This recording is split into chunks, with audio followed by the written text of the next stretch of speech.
everyone, welcome back to Charlotte's Book Nook. In today's video, I'll be giving you the ultimate guide to getting out of a reading slump.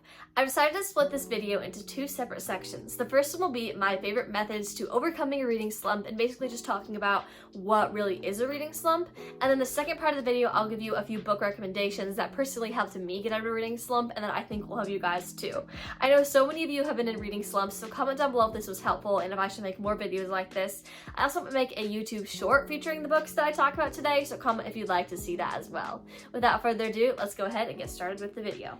Okay, so the question that you might be asking me is, Charlotte, what is a reading slump? Now, a reading slump, in the definition I like to use, is kind of just from my own mind. And I like to say a reading slump is when you might have lots of good books, but you're just not enjoying them. You're wanting to get on your phone or go do whatever, you just don't want to read, and that's really hard because you know that you love reading. Or maybe you can't find any good books to read. Maybe you sit down and you're like, trash with all the books you're reading. It can really be one of those two things or many other things. A reading slump is something that a reader experiences when they have a hard time getting into a book. Now, I personally struggle with this a lot, and I really love the feeling of when you're in a reading slump and you find an amazing book and it just pulls you out of it and you're back into the world of being like, I love reading. But when you're in a reading slump, you honestly want to be like, why do I even read? So in today's video, I'm really hoping to get you guys out of that slump, give you some recommendations, just talk about my favorite methods to kind of getting yourself out of it. So let's go ahead and get started with the ideas on how to overcome your reading slump. Okay, personally for me, I find myself falling into a reading slump when I'm forcing myself to read a book. And this is something that I do way too often as somebody who has a YouTube channel and wants to follow a TBR or read a certain book to appease the crowd. It is really hard. And even if you're not YouTubers, you might be like, well, I made this TBR for myself. I need to read this. Okay, you don't. What's actually gonna happen if you don't read those books? You know what I mean? Like, you like to get them all done, but the problem is when I start thinking about the books that I want to get done or the reading goal that I want to accomplish, I can't read. I just sit stressed. I'm like, I need to get this done, I need this done. My reading goal on Goodreads says I'm 10 books behind. I don't know what I'm gonna do. Just like, stop.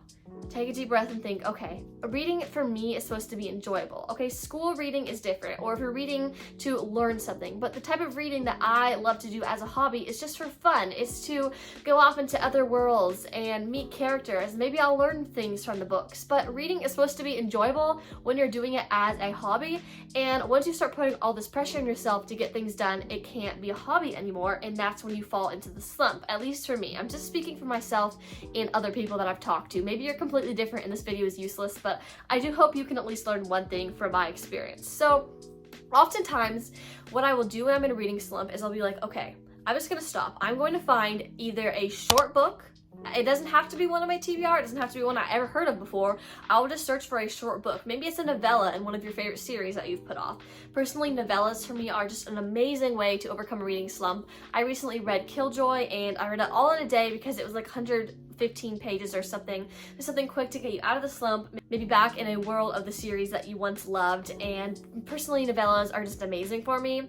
And then secondly, a fast-paced book. If you're sitting down and you're trying to read War and Peace and you wonder why you're in a reading slump, well, that's because you're reading something that's hard and long. Personally, for me, when I'm in a reading slump, I will read something maybe with the not best writing, okay? Maybe it's not the best writing, maybe you're not gonna learn anything, but it'll pull you out of the reading slump to where you'll want to go back to learning or reading books with better writing or you can learn things from. But you got to get yourself back into reading first. You can't just force yourself into reading a classic. So that's something that I struggle with a lot too, because I'm like, okay, well, I told all my followers that I was going to read the other half of A Little Princess, but I'm in a reading slump. I'm just gonna go read Killjoy, and it helps. And now I'm back to wanting to read A Little Princess. This is just something I made up. This is not actually happening. So I feel like those are just some great ways to kind of pull yourself out of the slump. Fast-paced books, shorter books are just always a go-to. And don't worry about the schedule, because before you know it, you'll be caught up or ahead of your reading goal once you're back on track and not in a reading slump. Now, if it's a reading slump that's lasting and you don't have any books, go ahead and check out some of my other videos. I'll try to link them down below. Sometimes my links work, sometimes they don't, but I have a video that's 20 minutes long with middle grade book recommendations for all ages. Go ahead and go check something like that out, or even, I'm not trying to promote myself, go search up book recommendations for genres or authors that you like to read and just try lots of books. Don't be ashamed of yourself if you read 20 pages and you're like, this is not for me. Okay, you're trying to get yourself out of the slump. It's okay. Find one book that you love, read the whole thing quickly, and before you know it, you'll be back to wanting to explore other books or finish a book even if it's not your favorite. You just have to take the first step. Okay, so now that we've kind of gone through all these, I'm going to give you guys a few book recommendations that pulled me out of slumps, because like I mentioned, I go through a lot of reading slumps. So here are just a few of my favorite books that helped me out. I did one book per genre, so let's go ahead and talk about those. Personally, for me, Bluebird by Sharon Cameron is one of my favorite thriller books that pulled me out of a slump entirely. This is a pretty big book, but I think I read it in 3 days. I spent all of my free time reading this book, and I still think about it each and every day. I have heard a few people say that this was slow paced for them, but sorry if this is kind of a spoiler, but there is a gun scene, like this high-speed chase. I don't know how that can be boring to you. For me, it felt like I was watching an action movie, and it was so much fun.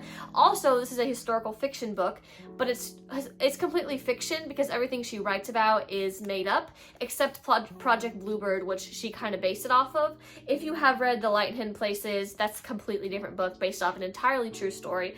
This one, you'll find yourself in a world of so many different emotions and feelings, and you will not want to put this down. At least that's what I'm saying. I love this book so much, and the people I've recommended it to really like it as well. So for a thriller, I definitely recommend Bluebird by Sharon Cameron. My friend who was 13 read this and said it was a little bit more intense than what she usually reads, but she still liked it. So I would definitely say 13 or 14 plus. There's no language or weird scenes that I can think of. So if you have any more questions about this book, go ahead and comment down below and I can give you all like the trigger warnings for it, but it is a thriller and historical fiction. Okay, moving on, we have historical fiction and we have the Secrets of the Manor series. I've never actually seen anybody on the internet talk about these books, which is really sad because this is one of my favorite series of all time. These books are just, I feel like they're kind of a mystery and there's lots of secrets being unfolded and they're extremely short and they're for younger kids, but still to this day I read them and they don't age themselves in a bad way, you know what I mean? Like I've read middle grade books where I'm like, okay, you sound like a 2-year-old. These books definitely are not like that at all. All ages can love these. They're so pretty as well, and they will definitely keep you busy. Each book is under 150 pages, I'd say, or maybe under 200. They're pretty short, as you can see, and these books are just so special to me, and I love them, and anytime I've recommended them to one of my friends in real life, they've loved them. I don't know if anyone that I recommended them to online has read them, so get to that, people, because the series is amazing, and the perfect thing to pull you out of a slump if you like princesses and historical fiction in a sense. There's not really, when I say historical fiction, I just mean that as they take place in the past. They're not based off of any real event. They're completely fictional, so maybe they'd fall more under fantasy that takes place in the past, but there's no magic. They're just family secrets and they go back to different time periods to complete this whole big thing between their family, and they're so cool, and you guys should definitely check these out.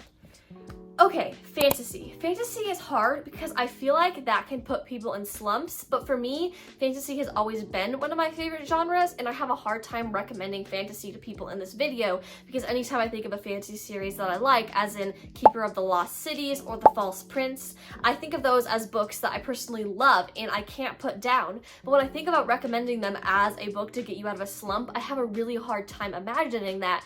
So the only book that comes to my mind is Percy Jackson, because this book is so fast-paced. In each chapter they go somewhere new, it's its own little adventure, and I could not put this book down. I think I read it in 3 or 4 days, which for me is really quick, and that's the only book I can rightfully recommend to you guys if you're in a reading slump and want fantasy. I'm sure a lot of you have read this, but if you haven't, you should definitely check it out. I think you'll even learn a bit about Greek mythology from it, which I thought was super cool.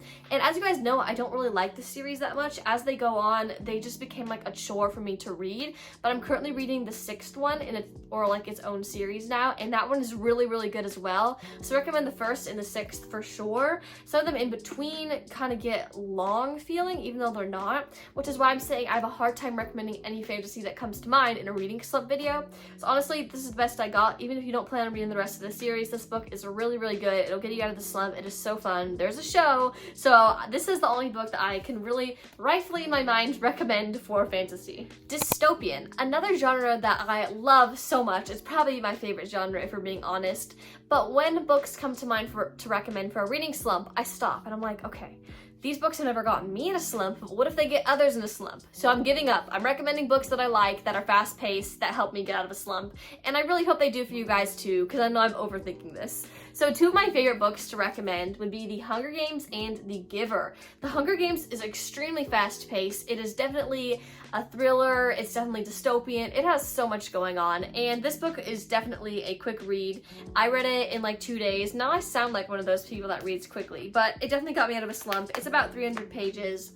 I can't complain. This was really fun and fast-paced. The Giver was even shorter, and it has like double spacing in the inside.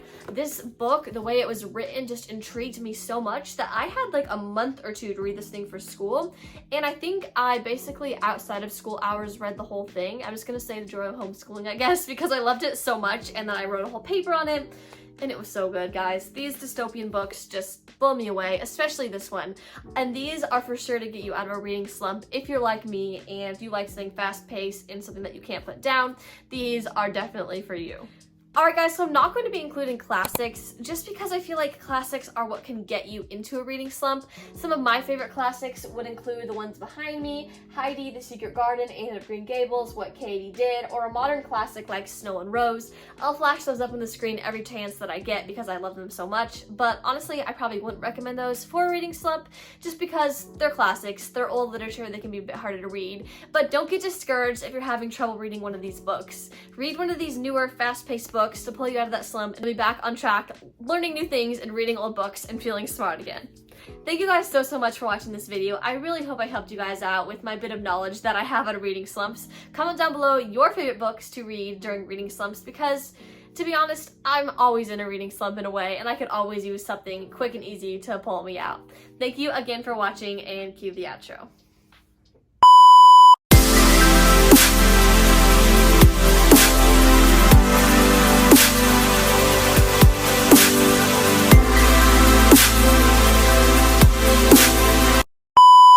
So the only book that comes to my mind is Percy Jackson. Okay, that's a blooper.